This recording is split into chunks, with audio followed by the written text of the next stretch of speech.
See, a lot of guys, when they're young, they say that they want to be a businessman, they want to be an entrepreneur or some shit like that, right?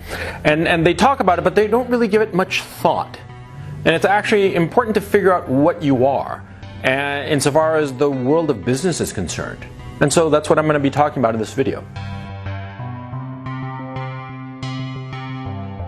Now, spoiler alert, there are only three kinds of businessmen. There are builders, there are middlemen, and then there are investors. Those are the three kinds of business people. This heuristic has served me well over the years, and I'll explain it to you. There are men who like to build things. Either they build it from zero, and build it all the way to the end, or they build just sort of like pieces of the business, and then spin it off and then move on to the next one where they do basically the same thing. Those are builders. Like guys like, like Steve Jobs. He's the classic example of a builder. He likes to build businesses, or liked to build businesses. He did Apple, but then he did Next. And then he came back to Apple and rebuilt that essentially from scratch, right? That guy is a typical builder. Now, on the other end of the spectrum, there are investors. Investors are men, businessmen, who like to put money into businesses. Now, this is actually a rare breed, as rare as builders are concerned, or successful builders are concerned. Because see, most people, when they get money, you know what they want to do with that money? They want to either spend it or save it. They don't want to invest that money into a business because they're scared. They're scared and they don't have that personality to be an investor. It's a very specific type. As specific as the middleman. Okay? The middleman is the guy who brings people together to make a business. Okay? He doesn't build it and he doesn't invest, but he knows the different people to bring them, make them work together and create something out of it. The most famous kind of middleman are investment banks. Because what are investment banks? Investment banks are essentially companies that look for projects that need money, and they bring the investors, their client base, they bring those investors to these businesses and hook them up. That's what a middleman does. He brings parties together and makes them work together. He is not the only kind of businessman, because there's a mistaken notion that all businesses is basically being a middleman. This is not accurate, because there are builders and there are investors, and there are three distinct types. Now, before you start figuring out what kind of businessman you are, you should ask yourself if you have the soul of a businessman or the soul of an employee. Okay? Now, this is something that you have to face as soon as you can. And you have to understand who you are and not pretend, certainly not to yourself, that you're one when you really are the other. Okay? Let me explain. See, in our society, we sort of like lionize people who are entrepreneurs, people who are businessmen, right? We sort of look down on people who are employees. Now, what's an employee? An employee is a man who is selling his labor to the highest bidder. He is good at something. It doesn't matter what he is. He could be just a construction worker, or he could be, like a high-end lawyer, or he can be like some, genius at management. But he's an employee. You see, he's not a businessman. He's not an entrepreneur, if you want to put it in those terms. Okay? An employee serves and works best within a corporate structure of some sort, some pre-existing business. There are very rich employees. People like, for instance, Tim Cook, the current CEO of Apple. He's an employee. He's not an entrepreneur. He's not a businessman. Okay? He works best for others within the framework, the corporate structure created by others. That's not to say that he is not a creative man. That is not to say that he is not very good at what he does. He's exceptionally good at it. And he's a very, very rich man by being an employee. But he's not a business guy. He's not a businessman, an entrepreneur, a self-starter. Because the difference between the employee and the businessman is that the businessman works for himself. He sees no point in working for somebody else. When he works, he's working for something that he owns, his own company, his own project.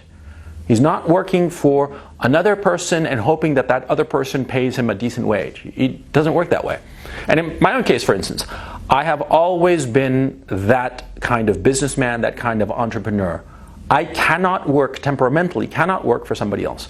I prefer to be a very small fish in a big pond, but be my own fish, as opposed to being a very large remora fish for some other shark.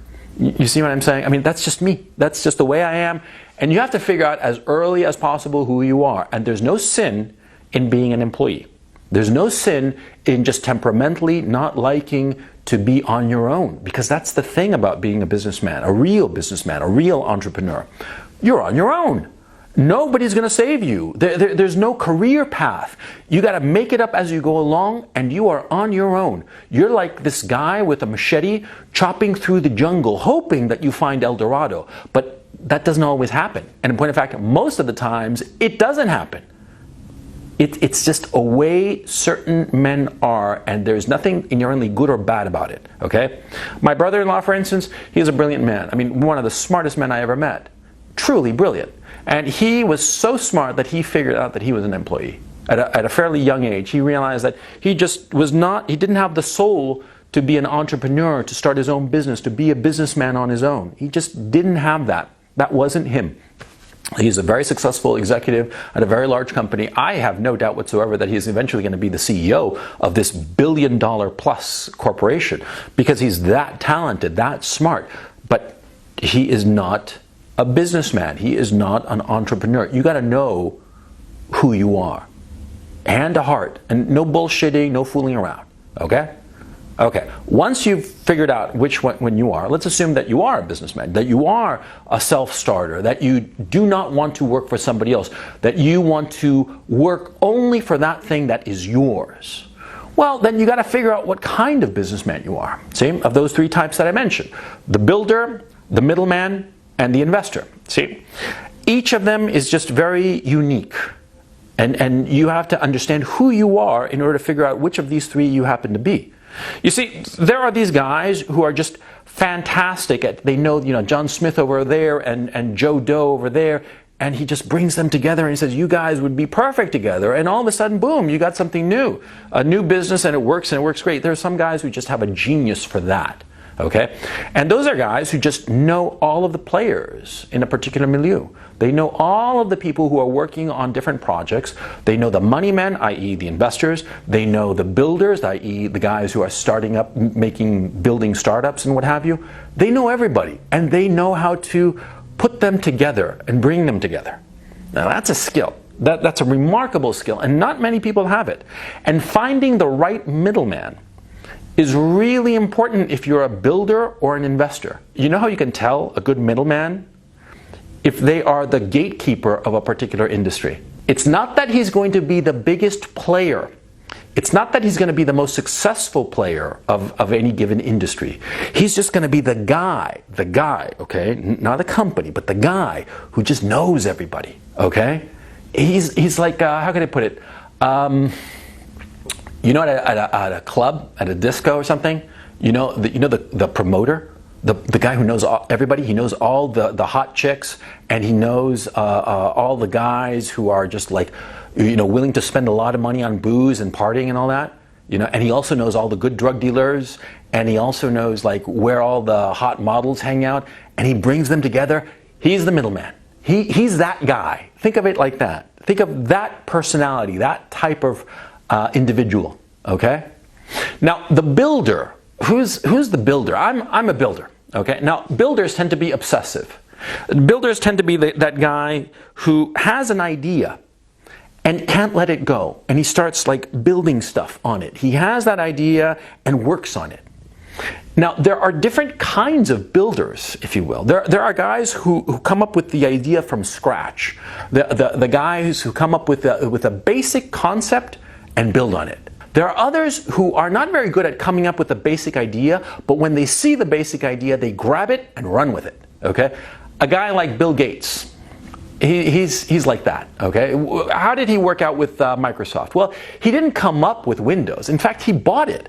But he was smart enough to realize that if he controlled the operating system, he could build a company that would own the personal computing market, right? Which is what he did. He realized that he couldn't really come up with the idea of an operating system because he didn't have the technical wherewithal at that point. But he knew some other guy who had. I forget the name of the guy he bought the original Windows from, but he bought that operating system for something like $50,000. And the guy who actually invented Windows was happy as a clam because he's the guy who started it from scratch. He started Windows from scratch and built this operating system. Bill Gates came along and bought it, turned around and said to IBM, he says, we'll give you your operating system, but you just allow us to license it to other people. And IBM fools said, okay. And that's how Microsoft started, right? Bill Gates was a builder, okay? He wasn't a middleman per se, and he certainly was an investor. Later on, he became an investor, and I'll explain how people can overlap. But my point, he built his business, and he had an idea, and he got Windows. And on that, what did he do? He improved it, building on top of it, building and building and making it better and better and better. Okay? That's a typical builder. Okay? Now, let's look at investors. What's a typical investor? You see, investing is very interesting because, see, there are very few people on this earth who are willing to make a lot of money, take this money, and give it to somebody else so that they can take this money and build a business with it. It's a very unique personality, okay? It's almost like gambling because in a sense it is. You're just sort of like betting on somebody and hoping that that somebody has the wherewithal to do good by your money, right? But see, what happens is that a lot of times business people, like builders, for instance, they'll try to invest in something, but they will not be able to stop themselves from trying to get in there and work on that business that they're investing in. This happens to me, for instance, all the time. Lots of times I've tried to invest money into some particular business or some particular venture and tried to do a hands-off approach. I just put the money in and just let it take off on its own. But see, my builder's instinct doesn't allow me to do that many times. Many times I see it, I put the money and I see how they're working on the project and I say to myself, no, you don't do that, you should do this. And I can't help myself and I start getting in there, mixing it up because that's my mentality. I don't have the passivity necessary to be a pure investor. It's a unique talent and a very valuable talent, okay? Because a true investor can look at a business with equanimity, can look at the builders who are building the company, who are going to be taking his money and investing it and building that investment into something more. Well, a true investor is able to look at a situation, look at the participants with equanimity and cool and total judgment. Peter Thiel, for instance, he's a classic example of that investor type. He's a guy who just sticks money in and leaves it alone. Oh yeah, he's going to give suggestions, of course, and he's going to brainstorm if need be, but he's not going to mix it up, really get in there, get into the day-to-day of some investment because he has that equanimity, that ability that's almost passive of stepping outside of his investment, just looking at it. And of course, if he realizes that the company is going down the tubes, he'll yank his investment in a heartbeat. Of course, he's not a fool. But if he sees that the company is making a mistake but realizes that, oh, this is a minor mistake, he'll leave it alone. He won't interfere. See, that kind of equanimity is very rare. And a lot of times people confuse it with passivity. I tend to look at it as some sort of almost like Buddhist equanimity. Okay? As I get older, I'm acquiring it, as a matter of fact. Because a lot of times in things that I'm investing in now, I just don't have the energy, the time, or the interest to get involved. And so I'm just sticking the money in and, hoping for the best. And of course I'm monitoring the situation. And if things go south, I will pull my money. But I'm not getting into the day-to-day. And I think that this is just a function of, in my own case at least, a function of just getting older and being more patient and having more experience and realizing a lot of times that I should just leave stuff alone and let them decant on their own. But anyway, rather than talking about my experience, let me continue with this heuristic, which I think is very valuable. Now, the middleman guy, see, the middleman is key, okay? Especially if you're a builder, because most people are builders. Most businessmen, most guys who want to start a business and really have the qualities to start a business and really run with it and make it happen. Well, builders, see, there are a lot of them, and the problem is that they don't know where to get the money. Okay? I remember when I started making movies in South America, that was my big problem. I didn't know where to get the money, and it took me a while to figure it out. What I realized retrospectively is that when I started with my own movie businesses and movie ventures, I don't know, 20 years ago, see, when I started that, and I didn't know where the money was, is that it was because I didn't recognize who the middleman was. I didn't understand even the function of a middleman. And it was really weird because, see, I had some experience with investment banks. I knew people who were in investment banks, close family members, but I did not understand how it all worked together, okay? It took me a while for my head to get over this idea that there are business people whose sole job is to put other people together, and they don't actually do anything other than putting them people together, okay? And it's for me, for my mentality, my builder's mentality, it was really weird because, like I said, in my own case, I've always been a guy who builds shit. And the notion of a businessman who does nothing but put people together, it seemed weird and crazy, and I didn't know where to find such a person. It was a blind spot in my mentality, okay?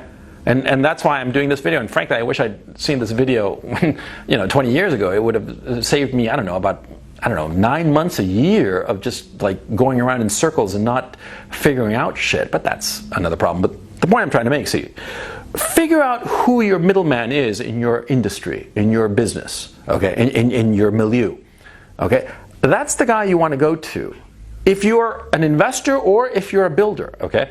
Because if you're an investor, you want to go with a middleman who's, I want to say prestigious, but that's not quite accurate. It's not so much prestige as effective. An effective middleman, okay? Somebody who is used to putting people together, putting projects and money together, and who's very good at doing it, and who's very good at bridging the gaps between the investor and the builder. He's a rare guy, okay? I mean, you really want to find that guy and hold on to him, build a strong relationship with that man. Because that figure, that middleman, that guy who knows how to not only bring two people together, but narrow the distance between the two, because there are always going to be distances between a builder and an investor, where what the investor wants and what the builder wants. There's always going to be differences, and it's not merely an issue of negotiation, okay? The negotiation of the points of a deal, that's the easy part, actually. The hard part is for both sides to understand the mentality of the other, to understand where the other is coming from. That's really hard a lot of times. A lot of business deals, potentially very good business deals, fall apart because the builder and the investor can't figure out where the other works or how they fit together, okay? They don't understand what the other's priorities are, okay? You see what I'm saying? A good middleman will be able to explain to both sides what the other wants, and sometimes outright manipulate one side or the other, or both sides, in order to get the deal. Because the businessman, he wants his points off the new business, right? He wants to take his 2, 3, 4, 10 points, or however many points he's going to get from the business. He wants those points, right? So he's going to make the effort. So when you're dealing with a middleman, go along with him. Help him do his job. He's not trying to screw you. He is trying to bring the two parties together, okay? Okay, now, you have to understand, if you're whatever you are, if you're a middleman, if you're an investor, or you're a builder, you have to understand your position and how you work. Let me give you an example. See, I am very good at building things from scratch. I'm not so good at building something from scratch, taking it to the next level of growth. It's happened to me twice already that I have failed in terms of bringing along a more professional management, okay? I'm really good at starting things up and getting them to a certain point, but that point is usually when somebody else should take over, okay? Somebody else who's also a builder but is more into management, who understands the notion of professionally managing a company, One time, the whole project fell apart. And the second time, when I rose to my level of incompetence in this regard, my project, thankfully, was taken away from me by a couple of my partners. They took it away from me and they implemented the more professional management and they built it into something better, okay? And I got a check and that was great, but I wish I'd stuck around, but I realized retrospectively that I did not have the skill set to do that. And it didn't have anything to do with me being smart or stupid. It didn't have anything to do with with a failure of my part. It's simply that I'm good at one thing, but not another thing. I'm very good at taking a company from 0 employees to 50 employees. I'm very good at that. But taking a company from 50 employees to 1,000 employees, I'm not good at that because I don't have the management skill set, okay? And frankly, I don't have the management temperament. Because when you get to that level, you start needing to smooth things over with the different people in the company. It becomes more an issue of diplomacy. And as you can tell by my videos, I'm not a diplomatic guy, right? Right. So yeah, I sucked at that. And it's only now that I realize it, okay? But, the point I'm trying to make here is that you got to figure out, if you're a builder, what sort of builder you are, okay? And the same applies for being a middleman. The same applies for being an investor. Okay? Now, understanding who you are will help you because you will realize that you're going to be good at certain stages of a business. And once you cross those stages, once you reach your level of incompetence, it'll be smart for you to step aside and allow somebody else to take over and take the business forward. With or without you, but without you, potentially you just get paid off, or with you, but you deliberately and consciously taking a secondary position in the company and letting this new guy take it to the next level. And there's no shame in that. On the contrary, it helps everybody and it will help you if you understand your limitations. In my own case, I did not understand my own limitations. In one case, the business out and out collapsed because of it, because of my failure to let go. And in the second case, I was pushed aside and I did not get the big check that I should have gotten. I mean, I got a good check, but I would have gotten a much bigger check if I'd played my cards better, of knowing that, okay, I'm going to take a secondary position here, but just hold on to my equity and let these other guys take the company from 50 employees to 1,000 employees. And I'll just sit on the sidelines kind of thing. Just sit on the board and, show up at the weekly meetings and that's that, right? But no, I sort of like pushed the issue and they finally just decided to push me aside and they gave me a check that at the time I thought was pretty good. And later I realized if I'd just been patient and smarter, I would have gotten a check that would have had an additional 0 to it, And that's how big of a difference it made, because that happens all the time. It happens because you don't know yourself. A lot of times you're only going to learn about yourself when you're actually doing something. So rather than do as I did, which is sort of like learn on the way, try to think about these issues beforehand, okay? Now, you always have to think to yourself that you will rise to your level of incompetence as a businessman, okay? There's this famous Peter principle. It was big in the 70s, okay? That people rise to their level of incompetence. And it's absolutely true. It means basically that at one level, you're very good at your job. At a higher level, you're very good at your job. But then you go to the next higher level and you just can't quite cut it because you just reach your level of incompetence, right? Okay, so be always aware of that. And once you reach your level of incompetence as a businessman, you have to be thinking of getting out. You have to be thinking of selling out. You have to be thinking that somebody else should take over, okay? Always be thinking of it that way, because that way your business will flourish, even if it's without you, and you will maximize the equity that you've invested in your company, okay? Finally, a last point. Whatsoever you may happen to be, if you're a builder or a middleman or an investor, always diversify, okay? It's very important because a lot of times, especially with builders tend to focus on the one business and they go on and on and on and on about the one business. They don't diversify. They don't have at least 1 or 2 other projects, in the wings. Okay, they focus on the one thing, and if it works, great, they're a big hero. But if it fails, they're sort of like left with nothing. Okay, Always have 2-3 projects at least. Okay, your primary and these secondaries. Like for instance, Steve Jobs. Steve Jobs had several businesses going because yeah, he had Apple, right? But he also had Pixar. I mean, after he got kicked out of Apple, right? He set up Next, which was his primary business, but he also had Pixar, right? And Pixar was just his secondary thing, and he wasn't so hands-on with that. But the point is, eventually Pixar became so big that he sold it to Disney for a whole boatload of money, right? Or a boatload of shares in Disney. I do believe that Steve Jobs became the largest shareholder in Disney, right? So you see what I'm saying? Never focus on just one thing. The same applies, of course, if you're a middleman or if you're an investor. An investor never invests in one thing. That's just stupid. An investor always invests in a portfolio of different projects, okay? Because you want to have your fingers in a lot of pies for 2 reasons. Number one, if you have only one project as an investor that you're focused on, well, if that project goes up, you're going to be really happy. If it goes down, you're going to be freaking out. So it's going to be like an emotional roller coaster if you have just one project. But if you have 10 projects, emotionally, you're going to be much more relaxed. You're going to be able to look at each project much more coldly, more cold-bloodedly. You're just going to be able to look at this project and, oh, it's up, and this other, oh, it's down. But you're not going to freak out every time it goes up and down, see?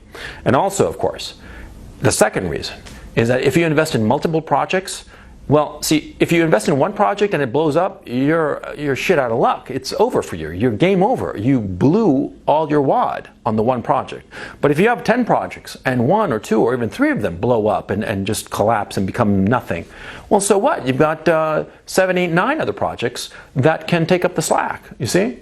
So, and the same thing goes, of course, for being a middleman. You always want to have multiple projects because the more projects you have, the more confident you're going to be. And this is a key issue. You see, when you have multiple business projects going on and one fails, you're not going to freak out. And therefore, because you're not going to freak out if any one of them fails, you're going to be much more confident every time you look at that business, every time you have any dealings with that business. You're just going to be more mellow. You're not going to be so stressed out. So always have multiple projects. Always. If you're a builder, if you're a middleman, if you're an investor, always. If you're a builder, of course, that's the hardest one because usually you need all of your focus on the one business. But don't be so foolish as to have all of your chips in one business, even as a builder. Try to have at least 2 other little projects going on at the same time, okay? Now, finally, this heuristic, okay, of builders, middlemen, and investors. See, this is, how can I put it, a broad brush of what businessmen happen to be. That there are builders, and there are middlemen, and there are investors. Now, you can be all 3, okay? It's not that you're only one and you can't get involved in the others. No, of course not.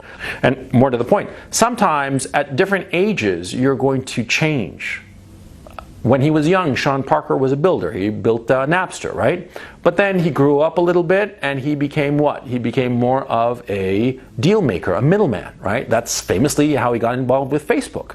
He got hold of Facebook and plugged in Zuckerberg with the different venture capital firms and whatnot in Silicon Valley and was a part of Facebook as their deal maker. And then later, after that, he became a venture capitalist in his own right, an investor. He had his own money and he would put it in different businesses, right? So Sean Parker is an example of somebody who's been all 3 things in his career, okay? So don't think to yourself that you're going to be locked in forever and ever in just one thing. Think to yourself that as a businessman, you're going to be doing multiple things at the same time and you're going to be changing over time, okay? I mean, always think of it in those terms. That you're not fixed. You're never fixed.